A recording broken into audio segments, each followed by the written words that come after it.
సంసారం చేయలేని మొగుడు మంగళవారం అనిను బుధవారం అనిను వంక పెట్టి కాపురాన్ని ఎగ్గొడుతుంటాడట.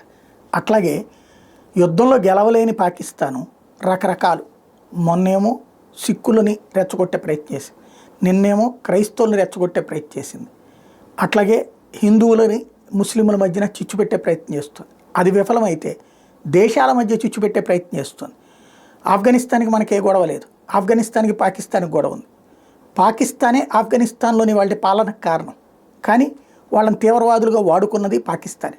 వాళ్ళకి మధ్యన ఘర్షణ వాతావరణం ఉంది, భూమి గురించిన గొడవ ఉంది. తెహ్రీక్ తాలిబాన్ పాకిస్తాన్ పక్కన పాకిస్తాన్ మీద దాడులు చేస్తున్నటువంటి సందర్భం.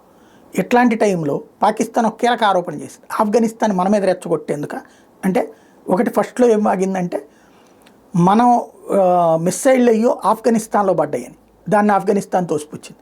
దాంతో కథ మార్చేసి ఆఫ్ఘనిస్తాన్ భూభాగం నుంచి మా మీద దాడి చేస్తున్నారని కొత్త కథ ప్రారంభించింది. అంటే ఆఫ్ఘనిస్తాన్ తమకు శత్రువుగా మారింది, ఆఫ్ఘనిస్తాన్ మీద నుంచి భారతదేశం యుద్ధం చేస్తుంది, అంటే మనకి ఆఫ్ఘనిస్తాన్కి మిత్రత్వం ఉందని. ఎందుకని ఆఫ్ఘనిస్తాన్లో తాలిబాన్లు పరిపాలిస్తున్నారు, అమెరికాకి తాలిబాన్లు నచ్చరు, లేకపోతే ఇతర యూరప్ దేశాలకు నచ్చరు. కాబట్టి తాలిబాన్లు అనే తీవ్రవాదులతో మనం పొత్తు పెట్టుకున్నట్టు. పాపం ఆ తాలిబాన్లకు సంబంధించినటువంటి బిన్ లాడెన్ని పోషించిందే పాకిస్తాన్లో ఉన్నటువంటి అధ్యక్షుడి భవనానికి 20 కిలోమీటర్ల దూరంలో ఉండగానే కాల్చి చంపింది అదే అమెరికా. దానికి తెలియదా? ఈ విషయాన్ని ఆఫ్ఘనిస్తాన్ ప్రభుత్వం తోసిపుచ్చింది. మా దగ్గర నుంచి అసలు భారతదేశం అట్లాంటిది చేయలేదని భారత్ కూడా తోసిపుచ్చింది.